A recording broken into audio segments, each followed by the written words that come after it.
Здравейте! Днес ще ви покажа един начин за решаване на задачки с време. Показвам направо. Става въпрос, имаше една задачка в домашните, плюс 15 минути, в която ние трябваше да въведеме... Само секунда, първо да изчистим ето това. Ето така.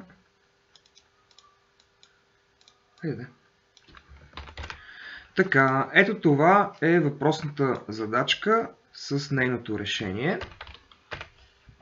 Така, в тази задачка трябваше да въведем две числа, час и минути, след това да ги съединиме, след това към тях да прибавиме 15 минути, така че да се изписва правилно.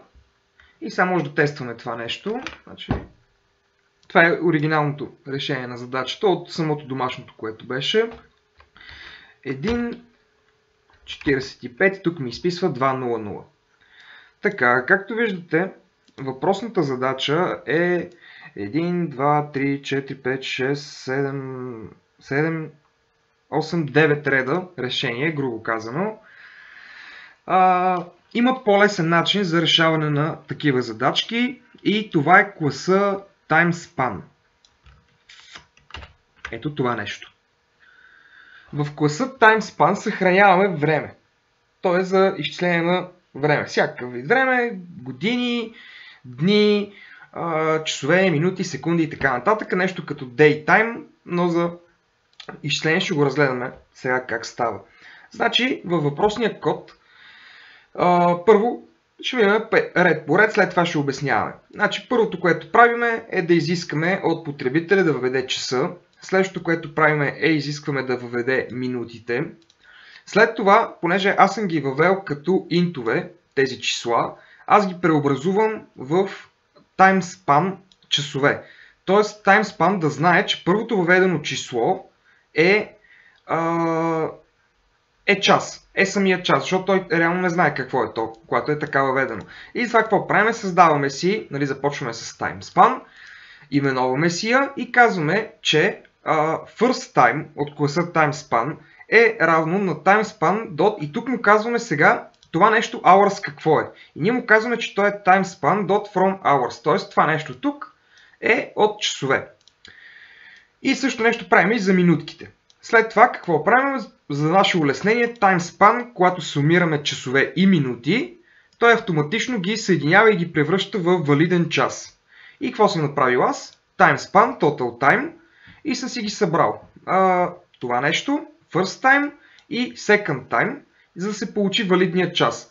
Обаче, понеже в задачката имаше плюс 15 минутки, аз направо в ето това уравнение съм си добавил към второто време, т.е. към минутите 15 минути. По този начин съм улеснил доста задачката.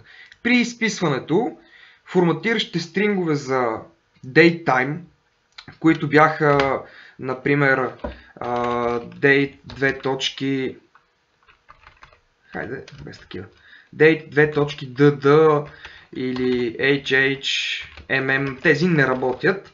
Тук работят обаче форматиращите стрингове, които са за стрингове. Ето по този начин. Що го казвам? Защото да не се чуете как да отпечатате цели две числа. Защото в минутите в задачата се изискваше минутите да бъдат отпечатани, ако една минута да бъде изписана като 0,1 и така нататък. Това става въпрос за минутките от 1 до 9. За часовете нямаше такова условие, затова нещо тук не сме си го добавили. Сега ще ви покажа втората задача, която е малко по-засуканата, която пак е решена по същия вариант, но пък при нея е малко по-интересно. И ще видите как този код може да стане още по-кратък, понеже тук първо сме си ги прочели, след това сме ги преобразили от интове в TimeSpan. А сега ще ви покажа как може директно да си ги въведете като TimeSpan, така да ги четете от конзолата.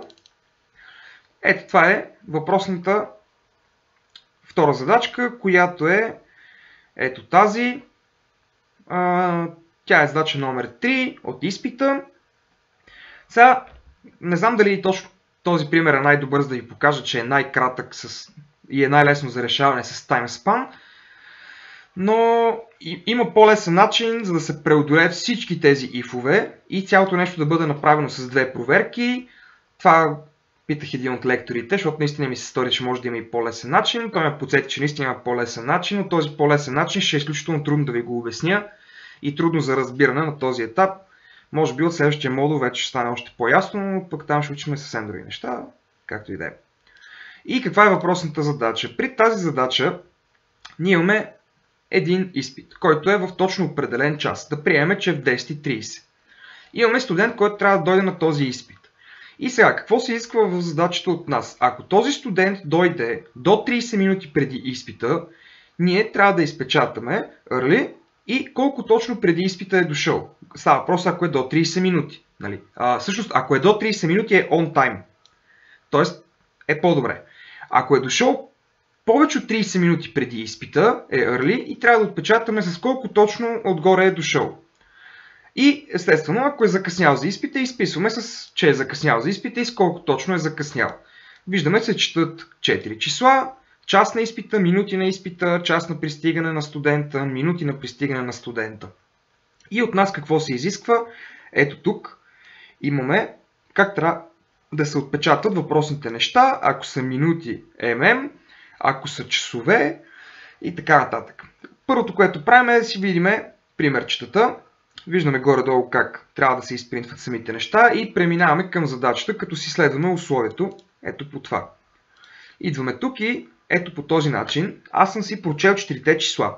Като аз съм си създал промен timespan, exam hour, която е равна на timespan from hour, защото ние искаме директно направо да прочетем от конзолата и вътре в нея съм си наблъскал конзол readline. Ето го тук. Като съм си го int парснал, понеже съм преценил, че също нещо може да стане и double парсване и така нататък. Зависи за какво точно ще го ползвате, но мисля, че при такъв тип задачи int си е напълно приемлив. След това какво съм направил?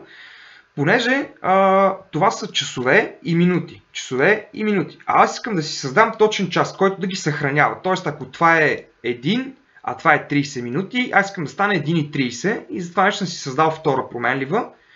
Exam time и Cram time, които са равни, нали, просто съм съединил минутите и часовете. За мое улеснение, timespan метода го прави това нещо. Тук съм си ги записал с var, а не с timespan, за да видите, че когато създадем някаква променлива с var, значи, ако това е timespan и това е timespan, автоматично и това става такова. И то си, като отиваме с мишката на него, то си ни изписва, че това е timespan. Така, след това какво правим? Първата ни проверка. Винаги започвам от най-лесното. Това е да провериме. Ако времето за идване е равно на времето на изпита, просто изписваме on time. Но е важно тук да си гледаме как точно са дадени нещата, защото буквално се чупи джъдж при една пропусната кавичка или един интервал. Затова идваме ето тук. Винаги ще ни дадат такъв метод, който да го има тук. Ако ние не се сетиме, този вариант и гледаме, че ако е 10:00 изпита и 10:00 е дошъл студента, просто ни изписва on time. Няма никакви други пояснения. Така, другото, което трябва да забележим е, че също е on time, когато е на 30-та минута или по-малко от 30-та минута. Преминаваме към следващата проверка. Сега какво се опитваме да направим ние в този else if? Тук проверяваме дали времето на идване е по-малко от времето за изпита. Това е за да изчислиме времената, които са преди изпита. Т.е. изходите на задачата, които ще бъдат преди изпита. Правиме си подпроверка. Тази подпроверка служи за това, за да може всички варианти, при които студента е дошъл в 30-та или по-малко от 30-та минута, да се изписва on time. Това е изключително лесно. Какво съм направил тук? Изписал съм си, ако часа на изпита минус часа на идването е по-малко или равно на 30 минути, искам exam time, този час, вместо да създавам нова променлива, реших просто локално за тази проверка да променя стойността на тази променлива, без тя да се променя където и да било другаде и да се запазва. Всички знаем, че когато работим с някаква променлива тук, тя си остава тук и така. Тя не се променя за останалите неща. Просто стои в ето този блок, в тези двете кавички. И сега вместо да създавам нова променлива, съм използвал exam time И какво съм направил? За да изчисля с колко точно по-рано е дошъл, от часа на изпита съм извадил часа на пристигане. Това е също нещо, което TimeSpan го прави за нас и е доста улеснение, като изхода след равното е часов диапазон. Нали, при мен е часов диапазон, може да бъде с дни, с години, векове, каквото желаете. И понеже аз трябваше по някакъв начин да преценя, че е по-малко от 30 минути, и понеже ако напишем тук само 30, това дава грешка, понеже то наистина не знае какво е това, затова просто му изписваме, че тези 30 са 30 минути от TimeSpan. Не знам защо, в някои неща се четат наобратно тези, няма значение. Така, това е за варианта, в който нещата се изписват, в който ще се случи така, че студента да дойде до 30 минути по-рано. Затова имам по-малко или равно. След това какво съм направил в конзол WriteLine, съм си изписал, като той се е променил. Ето тук. Аз съм си го записал, exam time, само че аз искам при мен да се изпишат точно минутите. Не искам да се изписват никакви други неща. И за това нещо съм написал точка minutes. Значи това нещо, като сложим една точка и ще ни изпише какви неща могат да се изписват. Ето така. И тук ни казва, че може да изпишем часове, милисекунди, минути, total time, между другото, айде да кажем minutes. Ако имаме 1 час и 30 минути и му зададем, че искаме този час да бъде конвертиран в total minutes, то ще ни изпише просто 90 минути. Тоест взима и преобразува всичките, цялата информация в минути. По този начин може да изчислите колко дни сте живяли на Земята, ако създадете TimeSpan с рождената ви дата и след това в конзол ReadLine запишете името на променливата, точка Total Days и ще разберете колко точно дни вие сте живяли на Земята. Така, аз си го връщам както си беше с минутки и толкова за изчислението по първото условие. След това какво съм направил? Решил съм да проверя за часовете. Защо първо разделям до 30 минути, а след това разделям и часовете? Тук ставаше въпрос за един оператор, който ние все още не сме го взимали, той е малко по-сложен, затова трябва да се направят няколко проверки, понеже в някои от другите случаи не трябва да се изписва нулата в тази задача.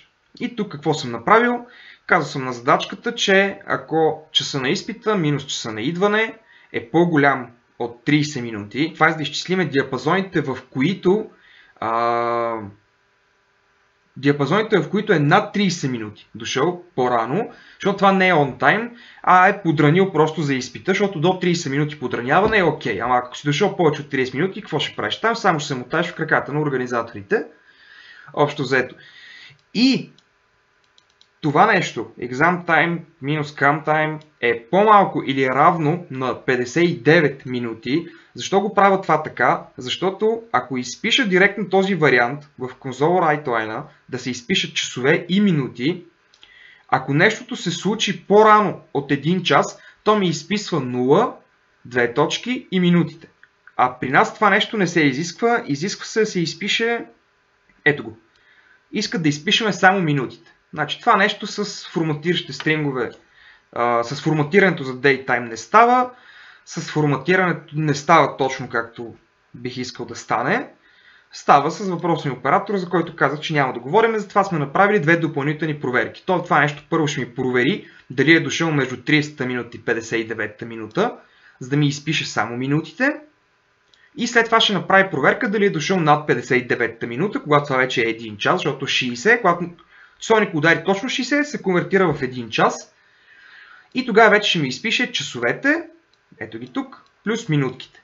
Така Judge няма да ни дава проблем при този подход към задачата. И разбира се, натам нещата са абсолютно същите, с тази разлика, че просто съм обърнал целият цикъл наобратно, вместо да изчислява по-малко от изпита, вече изчислява повече от изпита. Тоест, ако часа на идване е по-голям от часа на изпита. Тоест, ние имаме като цяло две главни проверки с подпроверките, които са, защото те отпадат, ако използваме въпросния оператор, за който казах. Имаме точно две проверки. Дали е дошъл преди изпита и дали е дошъл след изпита. Добре, имаме трета, която е дали е дошъл точно на време, но в всеки случай бихме могли да вмъкнем в някои от другите проверки. Втория вариант е абсолютно идентичен на първия, затова няма какво толкова се обяснява за него. Така, сега искам да обясня обаче друго нещо при Judge, за решаването на този тип задачи, понеже видяхме, че с TimeSpan е много лесно да се решават такъв тип задачи, улеснява се писането и някакви сметки. Ако има такава задача на изпита, ще ни е доста по-лесно да решиме тази въпросната задача по този начин, или поне за мен би било по-лесно, вие както намерите за добре. Но искам да покажа нещо друго в Judge и това е ето това. Тази ли е? Да. Така, значи, ако започнем от началото, аз какво правя? Пиша част от код. Ето тук, сега ще покажем коя част от кода съм написал аз. Трябва да скролваме додолу. Така, първо съм си направил тази част от кода. Как процедирам аз? Преди да продължа нататък в задачата, защото както видяхме, втората част от задачата, по-скоро ето тук, втората част е абсолютно идентична на първата, с тази разлика, че е обратния и вариант.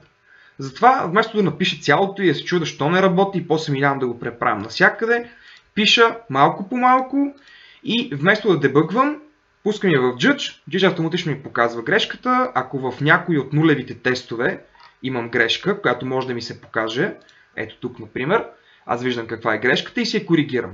Ако грешката не се показва, ще стигнем до нея. Така, доста варианти съм се опитал да направя на тази задача. Както виждате, тук съм опитал с някакви други варианти, при които съм постигал само 6 точки. След това имам тук доста несполучливи опити, докато успея да го докарам до 50. Тук продължавал съм да се опитвам, не е искал да се променя и съм продължавал, докато най-накрая не съм стигнал ето тук. Защо казвам ето тук? Защото когато стигнах до 87 от 100, ще ви покажа и кода, аз вече нямах нулеви тестове. Така, вече нямах нулеви текстове, за да може на мен да ми се покаже къде ми е грешката. И тук вече идваше шерлокската дедукция, да успеем по някакъв начин да разберем къде ни се чупи самата програма. И тук започнах вече да си използвам дебъгера. Както виждате, самата програма, глобални неща в нея няма променени. Както виждате, ето тук и в задачката, която е при мен. Само с това да го махна. Ето така. Какво направих другото, преди да почна да проверявам с дебъгера? И това е следното нещо. Видях, че ето тук имам една грешка, която ми се повтаря и тук, и тук, и тук. И се опитах да видя дали в някой от проби грешките ми някъде не съм успял да я реша, защото най-вероятно в кодовете след това съм променил нещо, което е счупил тази проверка. Проверих. Ето, при нито един от тези случаи тази проверка не е изпълнена, при тези също. Така, затова се върнах в кода ми и видях, че това е една от началните проверки. И следователно, щом при всички проверки тази задача работи, говориме, когато става въпрос за до 30 минути, когато става въпрос за 20, 10, 15 и така нататък, се сетих, че задачката може да дава проблем и така се сетили и създателите на задачката и на Judge системата, че може да дава проблем при 59. Ето тук. И открих, че при мен аз съм пропуснал едно равно. Защото аз съм му казал, че ако е по-малко от 59 и тук ако е по-голямо от 59, в този случай аз просто изпускам проверката с 59. Т.е. при мен тя не съществува. Разбира се, тази грешка няма да си я откриете никога, ако в Judge няма такава зададена проверка. Помежду другото, горе-долу подобен е и принципа, когато се създаде някаква нова програма или игра. Има хора, които я тестват денонощно, обаче има един случай, за който никой не се е сетил да го провери, а той дава грешка, защото ето тук, ако премахна тази програма ще си работи перфектно, с всичко друго в нея ще работи, освен ако студента е дошъл по-рано с 59 минути. Обаче, нали, сега нямам как да седнем и смятаме всяка една милисекунда. В много случаи се откриват грешките по-натам, затова почва да се чистят, сервис пак едно, добавят се някакви нови неща и така нататък и така нататък. Така, да знаете, че задачките като почва да се проверяват, ето по този начин, се започва от първото. Т.е. от най-малкото нещо, което на този случай, което е било преди изпита. И по този начин стигнах до извода, че този проблем, ето тук, е породен от някоя от тези проверки. След това, поправям нея, обаче се оказва, че ето тук имам друга грешка. Поглеждам си задачата И вече установявам, че и при двете неща, при 59 и при каквото и да било, всички възможни вариации на тази задача ги опитах. Сега ще ги опитаме и с вас. Винаги си преглеждам примерите и ползвам за пример. Ето тук имаме, ако е дошъл по-късно с 59 минути. Значи 11:30, 12:29. Пускаме си дебъгера. F10. Така. F10. F10. Това е досадно. 11 и 30. 12 и колко беше? 29, нали така, 11, 12, да, точно така. Това са 59 минути. Така, минимизираме си го. И сега с F10 продължаваме надолу по кода и проследяваме. Сега, коя ще бъде операцията, която се извърши? Ами това ще се създаде променливата exam time, която ще съчетае минутите и часовете на това нещо. Ето ги тук. То направо ми показва колко са между другото, за тези, които се разиграват с това нещо. Когато натисна F10, аз виждам, че ето тук exam time се промени на 11 часа и 30 минути. Тоест това работи коректно. Още един път F10 става 12 часа и 29 минути. Окей, всичко тук е коректно. Сега какво ще прави програмата? Ще почне да проверява. Първата проверка, равни ли са часовете? False. След първата проверка ни изписва, че не са равни. Почваме втората проверка. Часа на идване по-малък ли от часа на изпита? Отново false. Ето горе си ни го изписва. Сега проверява обратния вариант. Тук вече е true. Почваме с подпроверките. Дали е дошъл 59 минути 59 минути след изпита. Проверяваме. Да, определено е дошъл по-рано от това нещо. Ето така. Отново проверката ни е true на ето този if тук. Продължаваме. Като през цялото време тези двете променливи са пред нас, защото ние с тях ще оперираме. Ето ги тук въведените. И затова продължаваме да си гледаме тях и да ги следиме. Втората проверка. Сега какво трябва да направим? Щом е дошъл 59 минути по-рано, хайде ние да разбереме колко точно пък по-рано, значи до 59 минути става въпрос, да разбереме с колко точно по-рано е дошъл и това си извършваме ето този ред. Отговорът 59 минути. След това тук имаме четенето на първия ред, който при нас не се визуализира. И започваме с втория. И ето тук ние може да видим какъв ще бъде изхода на задачата. 59 минути автора да става. Така, щом това нещо работи и всички други вариации, които опитах, всичките работеха, но програмата ми даваше една грешка. Ето тази грешка, ето тук, която абсолютно нямам никаква представа от какво е, защото нямам нито един нулев тест. Значи, щом програмата ми работи при всички числа, при абсолютно всички числа, защо се чупи точно на тази проверка? И откъде може да идва проблема? Върнах се, прочетох си условието няколко пъти, върнах се, направих още няколко дебъга и наистина абсолютно нямах представа. Какво е? Щях да питам лектор, когато се сетих за ето този ред. И на който пише, ако студентът пристигне с поне една минута разлика от часа на изпита, отпечатате на следващия ред. И сега, какво се сетих аз? Както виждате, това ставаше въпрос защото вече знам, че грешката ми е във втората част на кода ми, защото виждам, че грешката е по-напред. Тя започва да проверява по-малките и по-първите неща, а това е за следващите неща. Тоест за часа, в която е дошъл след изпита. Добре, щом е дошъл след изпита, какъв може да е проблема при след изпита? Идвам тук при моята задача. Къде беше? Да, ето тук. И виждам, че аз съм казал, че искам минутите ми да се изписват с две числа. Тоест, ако е дошъл 10 минути преди изпита, то ще ми изпише 10:00. Обаче, ако е дошъл 9 минути по-рано, на мен ще ми изпише 09. Оказва се, че Judge това нещо не го приема като верен отговор. Затова аз се върнах в моята задача. Не сме приключили теста. И какво направих? Просто ето от тук премахнах 2.00. Това форматиране се изписва две числа. Оказва се, тук в примерите при нас го няма. Не знам защо го няма. При нито един от тестовете не показва минути по-рано или по-късно, които да са, също трябва да бъде при по-късно, защото при по-рано, ако е до 30, нали, е on time. Нито един от отговорите няма една минута. Всъщност има, бе. Ето, бе. Я гледай, аз не съм го видял и съм достигнал до този извод по трудния начин. Добре. Имал го е като тест. Очевидно не винаги ги крият тия неща от нас, но ето ви добър начин да достигнете до отговора, ако не успеете да се сетите сами. Наистина обягнало ми е точно това нещо, където ми изписва 5 минути, в което не е 0,5, а е точно 5 минути. Как не съм го видял? Както и да е.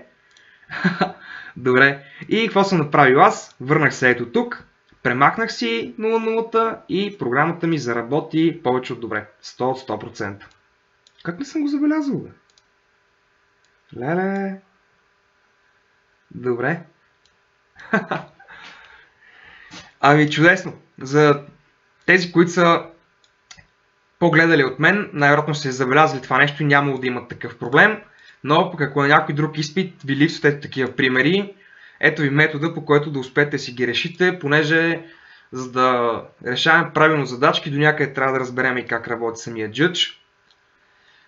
Хубаво, че имаме нулеви тестове.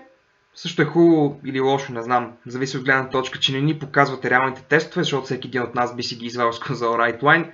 Поне цялата идея на Judge, ако още някой не е забелязал, тя не проверява самия код, Judge е една програма, в която вкарваш кода ти, тя го компилира и вътре в него вкарва някакво число и следи дали изхода е равен на някой от посочените, които са вътре в системата. Значи всеки един от тези тест е някакъв изход. И то просто казва if така, верен. If не е така, не е верен.